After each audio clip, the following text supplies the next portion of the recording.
早晨啊 ，Ivan 你好啊，我係 Helen 啦。我嘅公司咧就係喜馬拉冬蟲夏草。咁我哋呢一個冬蟲夏草咧就淨係做野生高海拔喺西藏嚟嘅冬蟲夏草。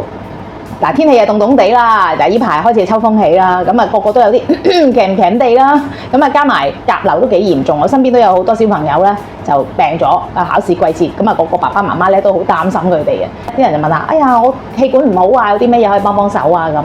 冬蟲夏草顧名思義啦，叫得做冬蟲夏草嘅意思咧，一定要4個字讀晒喎，咁佢先至係佢嘅全個正名。咁我今日咧都拎咗啲少少嘅真實嘅野生冬蟲草俾大家睇下嘅，特級頂級嘅極品天草王啦嚇，一兩咧就係70零條嘅，咁啊全部條條都係好正宗嘅。野生嘅地方咧就一定係冇污染啦，同埋係好高海拔，佢個喺生長嘅經緯度咧都係好高，同喺高原地帶低氧，同埋一個當佢採掘咗出嚟咧，佢需要有一個嘅陽光紫外線，係一個強嘅陽光紫外線，經過拆泥曬乾之後咧，先至可以成型嘅。佢嗰個菇菌嘅香味咧係好濃郁嘅，一入口啦，同埋咧一聞咧嗰陣好濃郁嘅野菌菇香味咧，就係佢嘅標誌。咁第二咧就係佢嘅形態啦，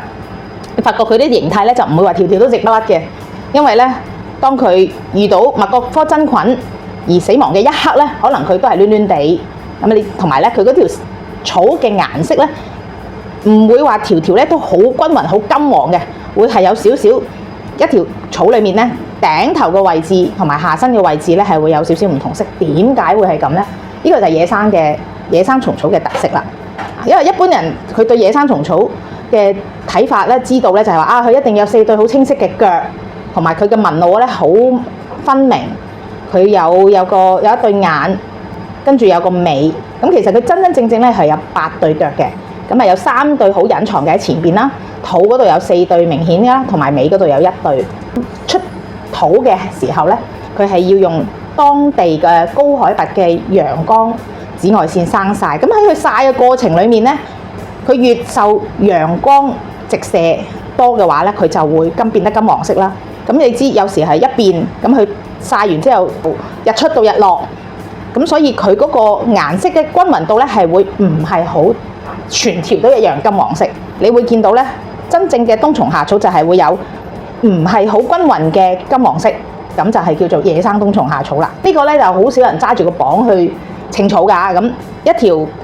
譬如呢一條草啦，佢大概係0.45 gram 度啦。咁0.45 gram 如果係非野生冬蟲夏草，佢咁大嘅一條草咧，佢就會輕好多，輕一半嘅佢個重量。同一條大細嘅冬蟲夏草，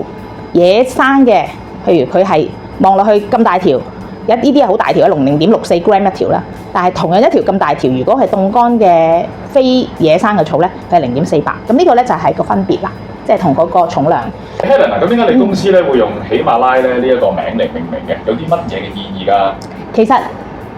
中國最高嘅山峰就係延綿喺呢個西藏嘅西邊個喜馬拉雅山脈上邊嘅，就攞啲貨咧就去做過一個測試。一個咩測試咧？去過一個香港一個某大嘅實驗室做過，經過2樣嘅測試，一個就係線金含量嘅測試，第二咧就係佢嘅產地鑑別。咁嘅測試結果咧，第一佢嘅線金含量咧，比起藥典要求冬蟲夏草標準嘅線金含量0.01% 咧，我哋得出嘅結果咧係雙倍，即係證明佢係高海拔西藏嚟嘅冬蟲夏草。咁呢個咧就係我好有信心。當時未正式決定之前咧，我就做完呢一個結果之後咧，我就決定用喜馬拉呢3個字咧。係源自西藏嘅高海拔嘅冬蟲夏草啦。咁呢個就係我一路點解會用喜馬拉，因為其實喺香港咧，大部分咧都未係以一個品牌嘅形式去做呢個冬蟲夏草推廣，通常咧都係以佢哋嘅字號，例如某某大嘅藥店啊、藥材鋪啊，相信佢哋嘅一個信心嘅購買咯。咁所以我就覺得啊，既然我哋有好嘅嘢，我用一個品牌嘅形式。所以喺10幾年前咧，我就註冊咗喜馬拉呢個名，就希望用喜馬拉呢個名嚟到讓更加多香港人去認識我哋嘅西藏野生冬蟲夏草啦。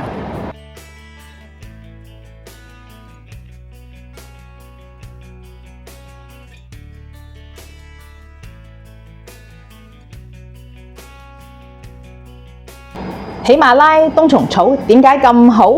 野生蟲草產地食種性價比最高。